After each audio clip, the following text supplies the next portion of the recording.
Vamos a empezar estudiando la función empresarial. La función empresarial es el concepto sobre el que pivota, gira, toda la ciencia económica. Sin entender el concepto, la naturaleza y las características de la función empresarial, no es posible entender nada en economía. Les explicaba el otro día que la economía es la ciencia que estudia los procesos de creación y transmisión del conocimiento empresarial. Los procesos de comunicación de la información que generan los seres humanos cuando actúan. Les decía que es un conocimiento especial que tiene unas características peculiares y que se transmite o comunica de una determinada forma a través de los procesos de mercado, de una manera espontánea, sin que nadie lo dirija desde arriba, que quedaremos maravillados de los efectos que esto tiene. Además, entender la propia naturaleza empresarial del ser humano es vital para todos y cada uno de nosotros.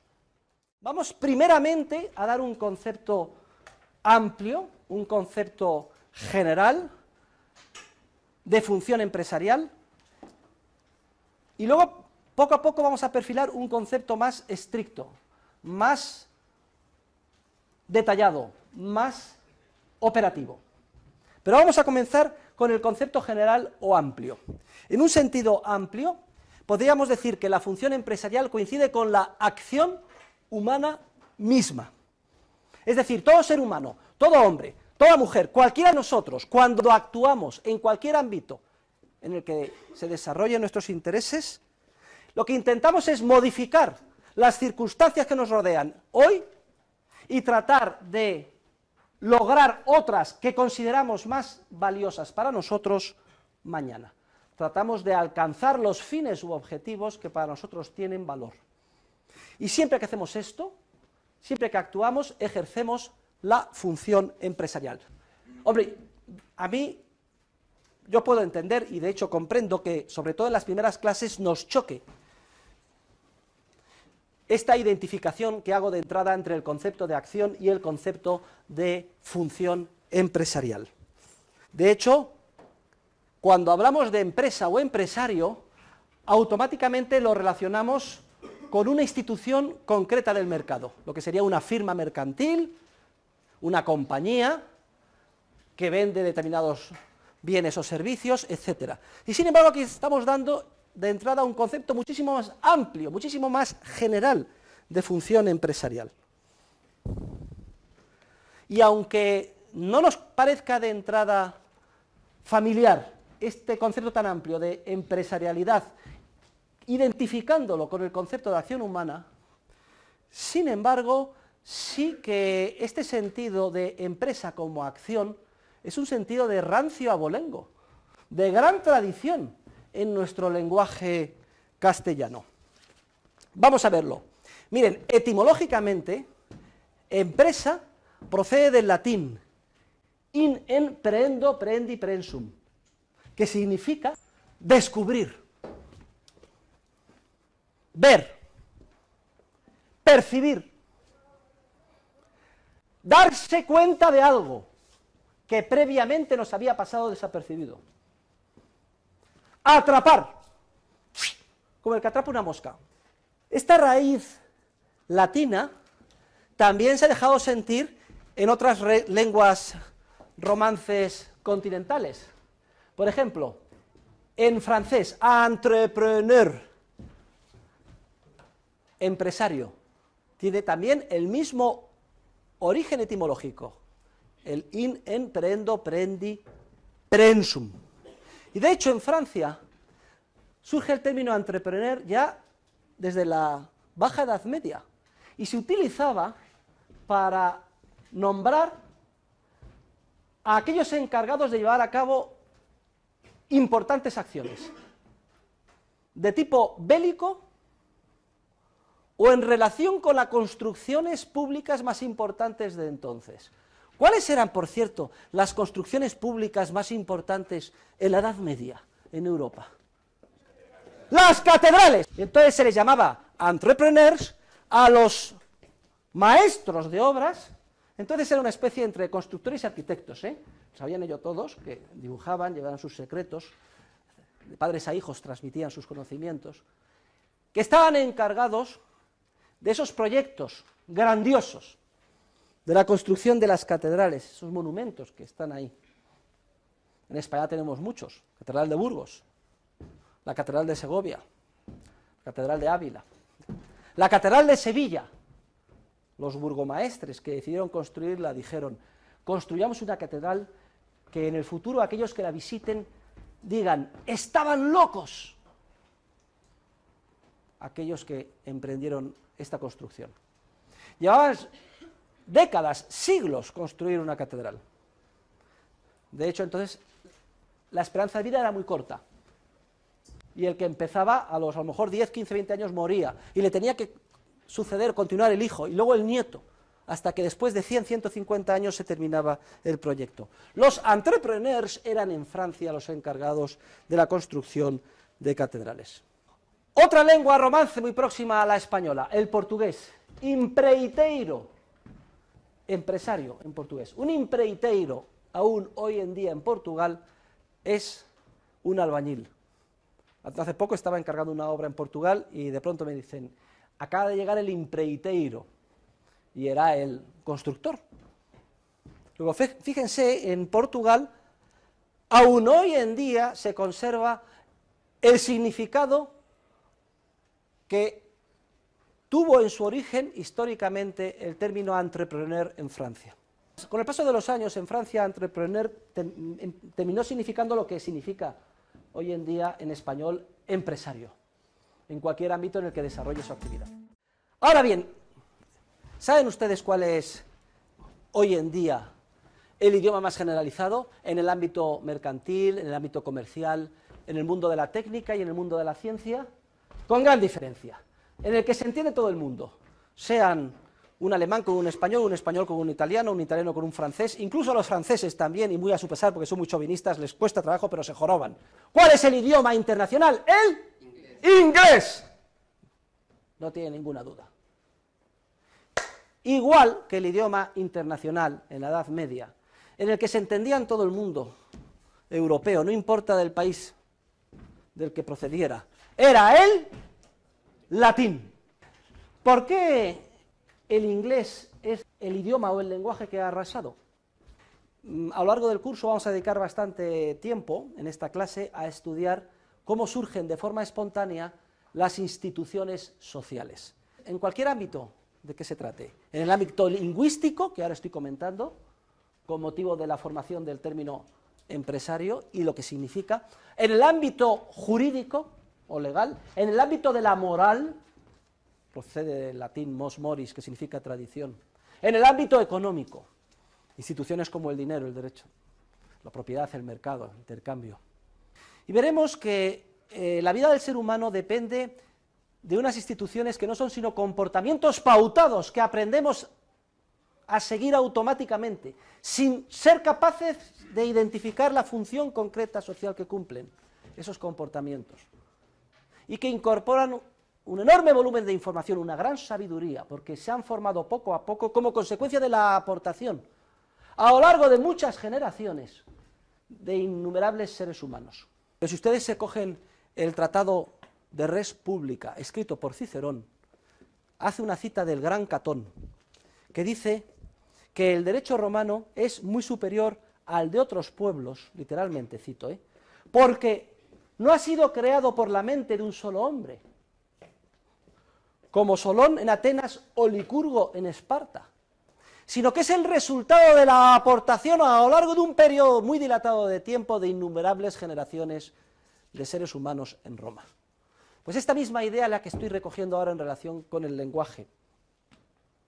El inglés es el idioma por antonomasia en todos los ámbitos porque es un idioma básicamente libre, porque no existe Real Academia de la Lengua inglesa, porque surge y se forma de manera evolutiva como consecuencia de la aportación de todos aquellos que hablamos inglés. Y un ejemplo muy a mano lo tenemos en relación con el término entrepreneur. Resulta que en inglés no existía término para designar o referirse al empresario. Si cogemos los libros de economía de los siglos XVIII y comienzos del XIX, Todos los libros de economía, cuando tienen que hablar del empresario, no tienen término para empresario. En algunos casos escriben merchant, mercader. En otros casos podemos leer adventurer, adventurer, el aventurero. Ven ustedes que, pues sí, recogen una parte del contenido del concepto de empresario, pero no dan plenamente en diana. Otras veces hablan de undertaker, definir al empresario con el nombre de un enterrador, también clama al cielo. Total, que no existía el término.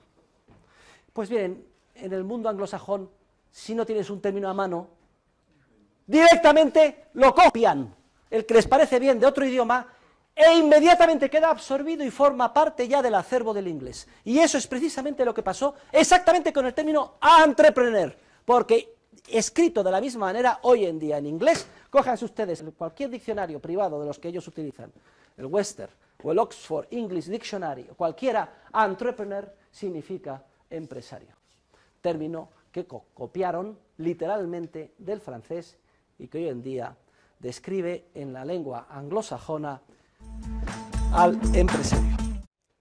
Pero es que incluso en español, en nuestra maravillosa lengua española, que a trancas y barrancas mantiene su segundo lugar en el mundo, a trancas y barrancas digo a pesar de la intervención estatal y de la Real Academia, etcétera, porque afortunadamente, por determinados azares de la historia que en su momento comentaremos, se extendió nuestro idioma por América, y el mundo americano tiene una viveza, una riqueza y una espontaneidad inmensa, cada uno con sus diferentes matices, igual que en España, Andalucía, con Castilla, con Galicia o con Cataluña. Si nosotros cogemos el diccionario de la Real Academia Española y buscamos empresa, veremos que la cuarta acepción de empresa dice literalmente: empresa es, cuarta acepción, acción. Pues lo que estoy diciendo. En esta primera aproximación estoy definiendo la función empresarial, la empresa, como una acción. Pues ahí lo reconoce. Bien es cierto que es la cuarta acepción, no es ni la primera, ni la segunda, ni la tercera. La cuarta dice, acción. Empresa es acción. Ardua y dificultosa que valerosamente se comienza. Señorita, lo que ha empezado usted a hacer ahora, entonces, usted que está muy asustada, porque dice que menudo nivel. Yo venía de grado, estoy en segundo, me han dicho que aquí se va a enseñar como si fuera, yo qué sé, un doctorado para científicos. O sea que esto que inicia usted es una acción, y además ardua, porque va a ser muy difícil y dificultosa, y la comienza con valor y con ganas, ¿sí o no? Sí. Luego entonces usted está comenzando una empresa. Pues en esta empresa estamos implicados nosotros, queridos alumnos, en sacar adelante este curso, en aprender juntos, en desarrollar dentro de nosotros una caja de herramientas conceptual de la mano del profesor que nos permita interpretar y entender lo que sucede en la realidad económica que nos rodea. Ahora, la formación del término con su contenido conceptual actual de empresa como acción ha llevado siglos en España y de hecho, si nos remontamos a hace 400 años o 500 años, el término empresa, también en España, se utilizaba para designar acciones concretas o específicas de gran importancia. Más concretamente, se llamaba empresa a la insignia que se ponía en el escudo de determinadas órdenes de caballería para indicar a todos los que veían a ese caballero que se había comprometido bajo juramento a emprender y culminar una importante acción. Luego en la Edad Media en España se llamaba, oye, mira la empresa que tiene fulanito de tal en el escudo. Y la acción más valerosa que en esa época se habían empeñado en culminar los españoles, básicamente giraba en torno a la Reconquista. Vamos a ver qué dice el genial Cervantes en la primera parte de su inmortal obra, concretamente en el capítulo 2. Cito literalmente. Dice que Don Quijote apenas se vio en el campo, Imagínense ustedes, ya ha salido de su casa, ha decidido ser caballero andante. Lo que pasa es que en cuanto sale, le asalta un pensamiento terrible, terrible, dice Cervantes, y tal que por poco le hiciera dejar la comenzada empresa. Fíjense ustedes lo que estamos hablando hoy. Don Quijote escribe, empresa, lo que emprendía. Cervantes escribe empresa, lo que emprendía Don Quijote era una empresa, una acción valerosa. Y fue que le vino a la memoria que no era armado caballero, y que conforme a la ley de caballería, no podía ni debía tomar armas con ningún caballero. Y puesto que lo fuera, había de llamar armas blancas, como novel caballero, sin empresa en el escudo, sin empresa en el escudo. Cervantes se está refiriendo a esas insignias que se ponían en los escudos para indicar que uno era ya caballero y se había comprometido, había jurado llevar adelante y culminar una acción valerosa. Sin empresa en el escudo hasta que por su esfuerzo la ganase. Me encanta, en la primera clase de este curso de economía, poder echar mano de una cita de Cervantes. Concluyendo, he identificado el concepto de función empresarial con el concepto de acción humana, pero remontándonos a su origen etimológico, está claro que estamos hablando de una acción emprendedora. Es decir, que consiste, como acabo de indicar en el sentido que tenía el término en latín, un actuar que consiste en buscar, que consiste en descubrir, que consiste en crear. Fíjense, ya lo veremos, que no hay diferencia económica entre crear y descubrir. Desde el punto de vista económico, desde el punto de vista de la información o del conocimiento que se transmite, es lo mismo descubrir América que crearla. Ustedes dirán, qué absurdo, el continente americano estaba ahí. No lo creó Cristóbal Colón, lo descubrió. ¡No! Desde el punto de vista de la economía, de la información y del conocimiento, Cristóbal Colón descubrió y creó, porque antes de ese descubrimiento no existía conceptualmente, el nuevo mundo. Descubrir y crear en términos económicos son sinónimos. Consiste en darse cuenta de algo que previamente nos había pasado desapercibido. Esta realidad recoge la esencia más pura e íntima de la función empresarial. Darse cuenta de algo que previamente, de lo que previamente no éramos conscientes. En eso consiste el descubrimiento empresarial. Y todo ello conforme al origen latino etimológico del in, en, prendo, prendi, prensum. Aprender. Hemos definido qué es la función empresarial. La hemos identificado con el concepto de acción humana. Y hemos explicado su origen etimológico. Pero, ¿qué es la acción humana? Bueno, ya tenemos una idea. Descubrir, agarrar, darse cuenta de... Pero la acción humana, en términos científicos, la vamos a definir como todo comportamiento o conducta deliberada. No es preciso repetir que ha de ser un comportamiento o conducta humano, llevado a cabo por un ser humano. Es decir, los monos no actúan empresarialmente. Por mucho que digan que actúan, los animales no actúan. No actúan como actuamos los humanos. Sí que podemos hacer una interpretación antropológica del comportamiento animal como si actuaran. El que más o el que menos, a lo mejor tiene un perro en casa. Qué contentos se ponen los perros cuando nos ven. Dan saltos de alegría, el mejor amigo del hombre. Casi son nuestros compañeros íntimos. Hablamos con ellos, parece que nos contestan. Pero hay una diferencia esencial, abismal, entre el comportamiento animal y la acción humana. Y es que los perros siguen haciendo lo mismo que hacían hace 50.000 años o 100.000 años. En cambio, los seres humanos continuamente no hemos dejado de crear empresarialmente nuevas ideas. Y hemos puesto un hombre en la luna. Hemos compuesto la 9ª sinfonía de Beethoven o la inacabada de Schubert.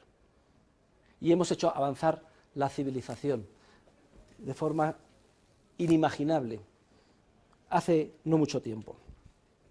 Tampoco es acción humana el comportamiento del sonámbulo. Yo soy un sonámbulo, ¿sabe usted lo que hacen los sonámbulos? Está durmiendo, pronto se levanta van a la nevera, se sirven un vaso de leche, siguen dormidos, salen por la terraza, se suben en la cubierta del piso, se meten en la habitación de la vecina, no sé qué hará con la vecina, luego salen y se meten otra vez en la cama, todo esto dormidos y sin ser conscientes de nada.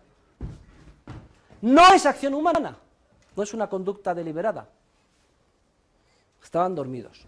Al día siguiente no se acuerdan de nada.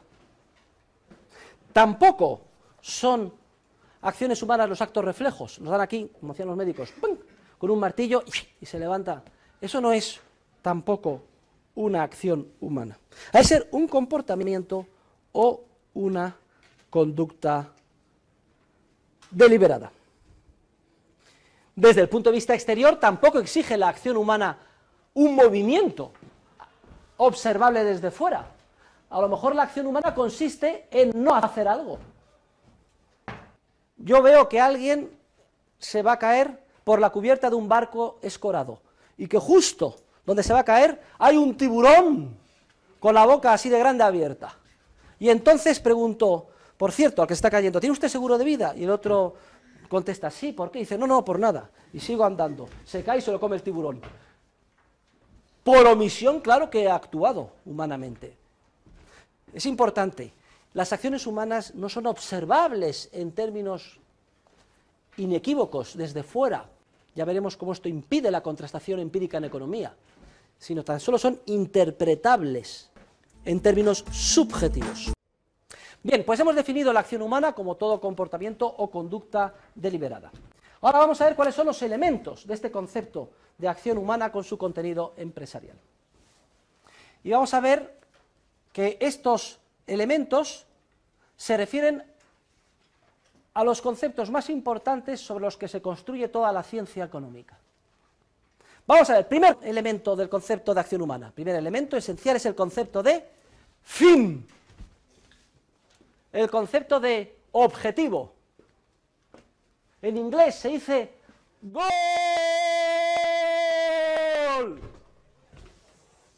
En realidad se dice goal. Goal, en inglés, es fin u objetivo. Entonces, los 11 jugadores que lo que quieren, su fin es meter una pelota en la portería. Y cuando lo meten, los ingleses dicen ¡objetivo! ¡Fin! Y nosotros, eso es lo que significa gol. Han metido un gol. Significa que han logrado lo que querían. Porque, queridos alumnos, el fin es aquello que el actor se propone lograr con su acción. ¿Y por qué los seres humanos persiguen en su vida fines u objetivos? ¿Por qué? ¿Por qué perseguimos fines? ¿Por qué queremos lograr cosas? Y aquí ya damos entrada al segundo concepto esencial sobre el que gira toda la economía, que es el concepto de valor. El valor, queridos alumnos, es lo defino como la apreciación psíquica, subjetiva, más o menos intensa que el actor da a su fin. Miren, estamos estudiando científicamente realidades enormemente abstractas y entonces tenemos dificultad para encontrar en el lenguaje términos que nos permitan describir con total detalle y certeza esa realidad que está ahí. Sin embargo, esta dificultad enorme científica que tenemos en economía la cubrimos, la compensamos con una ventaja enorme que no tienen otros científicos. Y es que la economía es la única ciencia en la cual el científico comparte la naturaleza de los observados. Para que me entiendan mejor, en física o en química, el físico no comparte la naturaleza del fenómeno que observa. Un físico nuclear no es un átomo. No puede decir, joder, yo sé lo que hacen los átomos. El átomo se levanta por la mañana, se junta con otro átomo y dice, venga, vamos a fusionarnos. Y nos fusionamos de esta manera. Y al fusionarse se produce una reacción en cadena, una bomba atómica. No, ni el químico es una molécula, ni el biólogo es un hígado, si yo sé de primera mano lo que es un hígado, y los hígados de qué picojean y lo que sienten, no. Entonces, en todo el mundo de la ciencia natural, hay como si dijéramos un muro que separa el fenómeno observado, la planta, el hígado, el átomo, la molécula, del observador. Y por eso, el científico observador tiene continuamente que hacer experimentos de laboratorio, hipótesis, procurar contrastar, para, por aproximación, entender algo del mundo natural. Sin embargo, en economía, créanlo ustedes o no, el científico de la economía, en este caso yo, que estoy en un estrado y más alto que ustedes, soy también un ser humano como ustedes. Es la única ciencia en la cual el teórico comparte la naturaleza de los seres observados. Y esto le da una ventaja enorme, porque le da un conocimiento de primera mano, un conocimiento por introspección de los fenómenos científicos que está estudiando. Y hoy, a pesar de que nos cueste mucho y tengamos dificultades para plasmar con los términos, con el corsé de nuestro lenguaje estas realidades tan abstractas, sin embargo estamos bastante tranquilos, porque el que más o el que menos, es decir, todos los que estamos aquí, entendemos lo que es un fin y entendemos lo que es valor. La verdad es que el valor, como apreciación subjetiva que damos al fin, es una realidad muy abstracta y complicada, pero sin embargo sabemos a lo que nos referimos. Es el valor ante todo subjetivo. Fíjense cómo he dicho, lo he definido, digo, apreciación subjetiva. Fíjense que es que no hay términos en español, tampoco en los otros idiomas, para referirme al valor, a apreciación. He cogido un término tosco que incorpora el concepto de precio. Hablaremos sobre los precios. Todo esto que estoy haciendo es para entender cómo se determinan los precios, ya lo veremos dentro de un mes. Me veo forzado, me voy a decir, el valor es el valor subjetivo más o menos intenso, porque entonces estaría repitiendo la definición, aquello que quiero definir. Me he visto forzado a utilizar, se lo digo a ustedes, sotoboche, para que vean, un término muy tosco, apreciación, pero todo el mundo entiende, subjetiva, más o menos intensa. Esto que es como un imán, es que hay fines que hacemos lo que sea por lograrlos. La madre que quiere salvar a un hijo. En cambio hay otros fines que valoramos menos, que apreciamos menos. Pues yo puedo decir, a mí me gusta mucho Carmen, y me gusta, pero me gusta muchísimo más Minerva. Ahora ya lo de Mónica ya se le acabóse. Apreciaciones subjetivas, y cada uno que se aplique el cuento en relación con los fines que quiera, más o menos intensas. Fíjese cómo lo he explicado en este ejemplo. Esa apreciación permite comparar. Los valores pueden compararse. Yo prefiero Mónica a Minerva y Minerva a Carmen, por ejemplo. Y lo prefiero muchísimo. O lo prefiero mucho. O lo prefiero algo más, por el estilo o menos. Pero lo que no puedo decir es que para mí, no puedo medir el valor en términos objetivos. Para mí Mónica vale 3,14, 15, 16 veces Minerva. Las valoraciones como apreciaciones psíquicas forman parte del mundo interior subjetivo, que no es un mundo medible en términos cuantitativos, no es un mundo cardinal de números, es un mundo de intensidades psíquicas que solo permite comparaciones. Me gusta muchísimo, más, algo, más, o me gusta menos, o muchísimo menos. Pero no lo podemos medir. Y además, el valor lo determinamos subjetivamente. ¿Qué significa que el valor es subjetivo? Esto es esencial, tomen todos nota. Cuando decimos que el valor es subjetivo, lo que estoy indicando es que es el sujeto en cuestión que está actuando el que determina su valor. Eso es lo que significa subjetivo. Por tanto, el valor no se puede determinar nunca desde fuera, objetivamente, por un observador exterior. Clave, ¿eh? Repito, el valor es subjetivo en el sentido de que es el sujeto, de ahí viene sujeto subjetivo, el que lo determina o lo aprecia en el contexto de cada acción que emprende, pero no puede medirse desde fuera en términos objetivos. dos elementos esenciales del concepto de acción humana. El concepto de fin, objetivo, que el actor pretende lograr con la acción, y el concepto de valor, que el actor da a su fin. Y precisamente en función de ese valor es por lo que el actor decide emprender su acción y tratar de alcanzar su fin.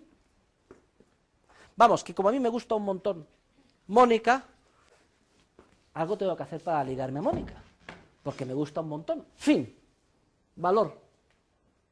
Entonces necesito hacer algo para que se fije en mí, se enamore de mí. Vamos, para llevarla al huerto. Entonces damos entrada al tercer elemento del concepto de acción humana, que es el concepto de medio. Medio. También en economía se habla de recurso, etcétera, pero yo vamos a utilizar el concepto de medio. Es mucho más preciso en términos terminológicos y recoge mucho mejor lo que queremos hacer. Miren, medio es todo aquello que el actor cree subjetivamente que le permitirá lograr o alcanzar su fin.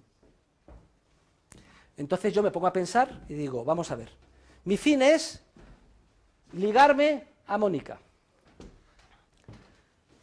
¿Cómo lo puedo lograr? Necesito medios.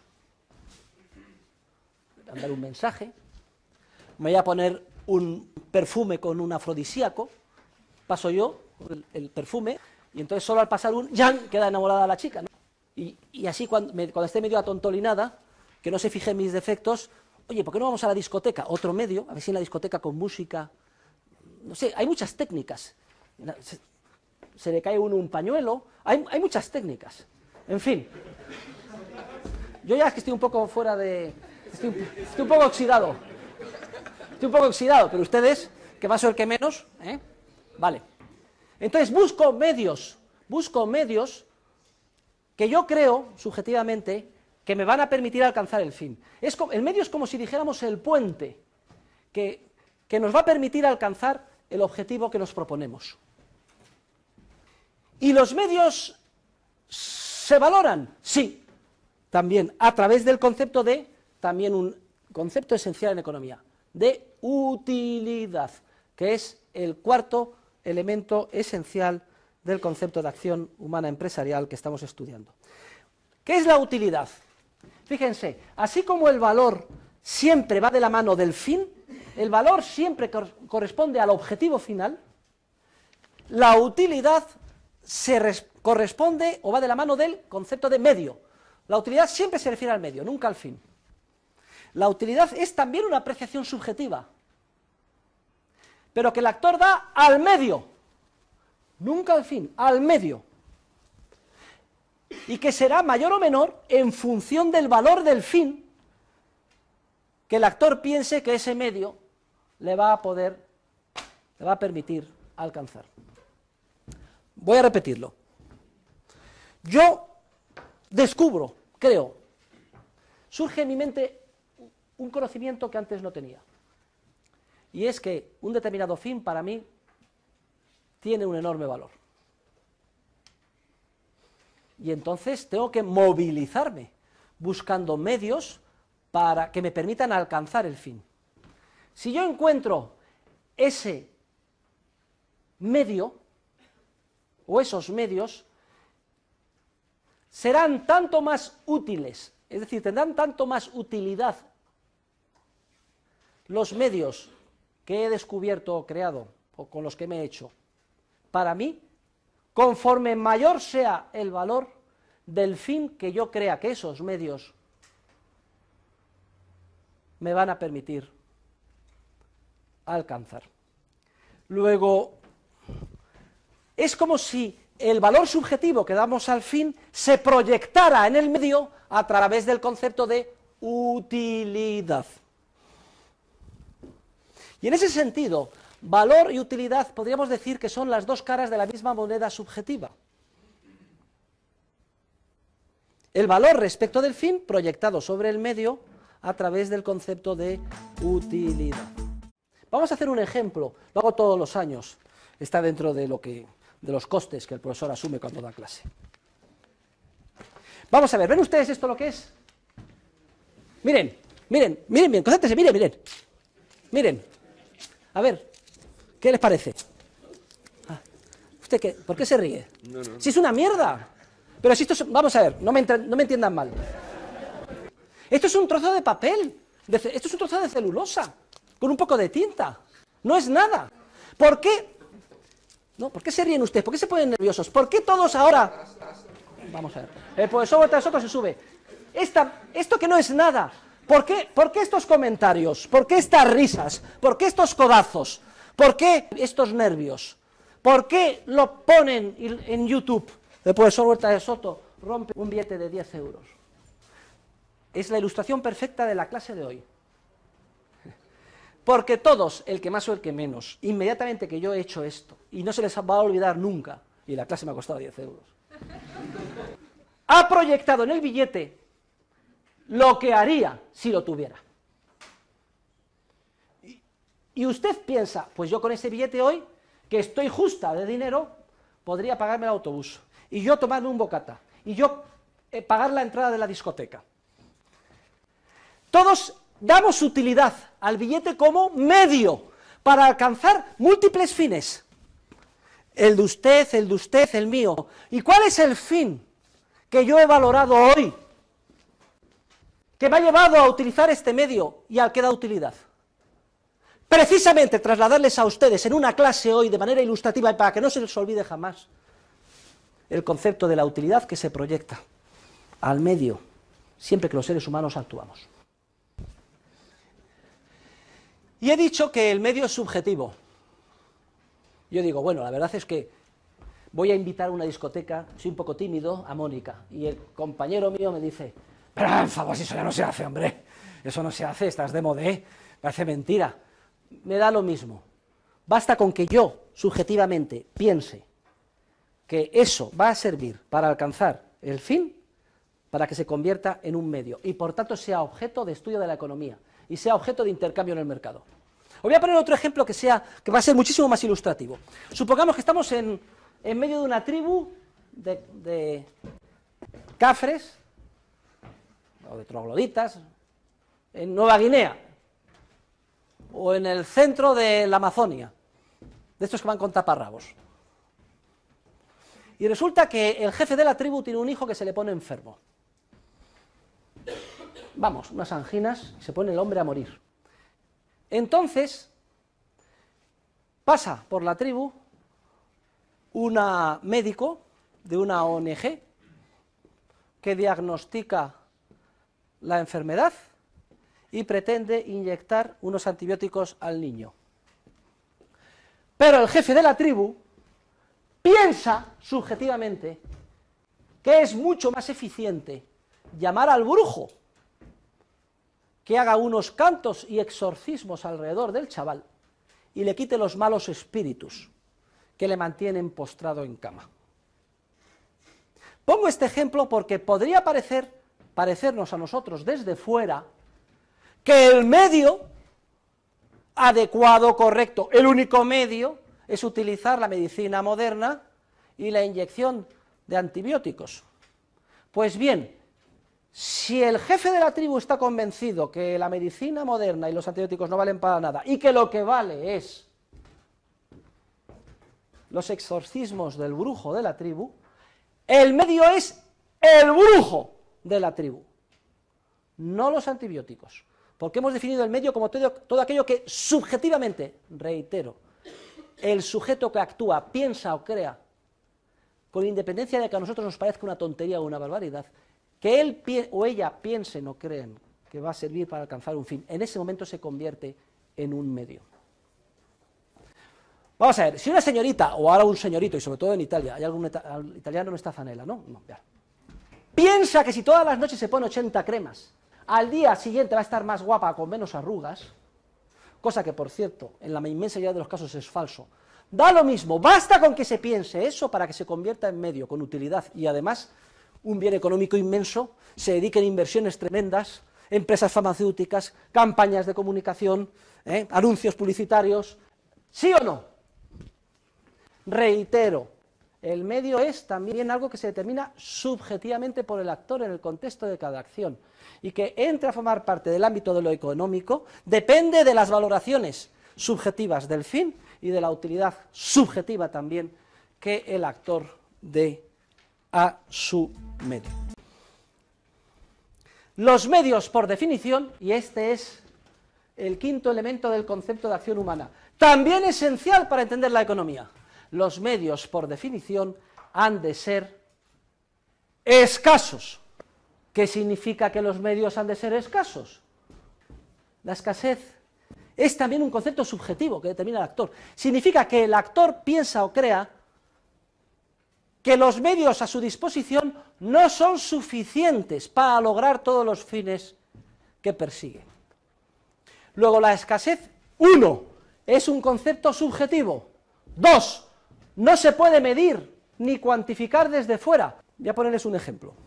Vamos a suponer que yo tuviera un saquito de cuero con 1 gramo de arena de playa japonesa.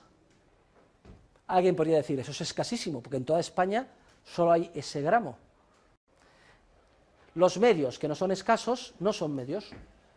No son medios porque ni siquiera se tienen en cuenta por el actor a la hora de actuar. O expresado de otra manera, allí donde no hay escasez, en términos subjetivos, no hay acción humana. El aire es imprescindible para respirar. Si cerrara, nos cortara el aire, se llenaría esto de monóxido de carbono y nos moriríamos. Pero ahora alguien, en las acciones en las que estamos implicados, yo como profesor, ustedes como estudiantes, tomando notas, ¿alguien está preocupado por el aire?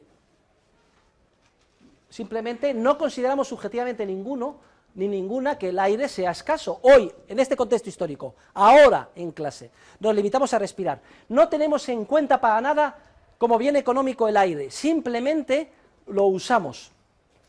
Nadie se ve forzado a economizar el aire, aunque las circunstancias pueden cambiar, ¿eh? Puede ser que alguien, alguno o alguna, yo qué sé, haya comido fabada. ¿Sabe usted, señor Alemán, lo que es fabada? Bueno, pues entonces resulta que esto normalmente produce una digestión un poco pesada, y entonces aumenta la probabilidad de que haya un cierto desajuste corporal. Y basta con que suceda esto, y entonces se extienda un tufillo más o menos dulzón y asqueroso por determinada zona del aula de la clase, para lo que antes, hasta hace un momento, era un bien súper abundante, que no se tenía en cuenta a la hora de actuar, pues empieza la gente a ponerse nervioso, otro se cambia de sitio, y ya sí que hay acciones, porque ya el aire en ese contexto empieza a ser escaso. De hecho, el conjunto de bienes escasos no está dado, sino que a lo largo de la historia ha ido cambiando continuamente. Y es curioso, ¿eh? Conforme un bien de bien escaso, resulta que es cuando la atención empresarial del ser humano se fija en él, y es cuando la creatividad se motiva y cuando el cuerno de la abundancia del proceso de creación de riqueza se multiplica. En la época de las cuevas de Altamira, hace 50.000 años en Cantabria, prácticamente todo en Cantabria eran bienes libres.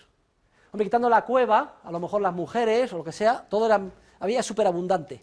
Agua, bisontes, tierra. Sin embargo, ustedes van hoy a Cantabria, todo escaso, granjitas y propiedad privada.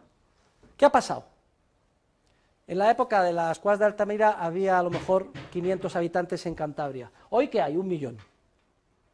Hoy todos los recursos son escasos, pero precisamente por ser escasos hemos movilizado nuestro ingenio y hay muchísima más producción y riqueza, y se vive mucho mejor, y hay muchísima más población que hace 50.000 años.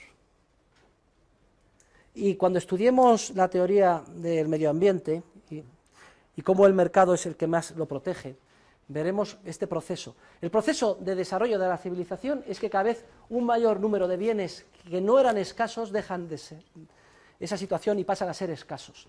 Pasan al ámbito de lo económico, pasan al ámbito de las necesidades o asignación en términos de creatividad empresarial y de derechos de propiedad a través del proceso de mercado. A los bienes que no son escasos se les llama, tomen buena nota, bienes libres, o condiciones dadas del bienestar humano, pero en todo caso no se les tiene en cuenta nunca a la hora de actuar.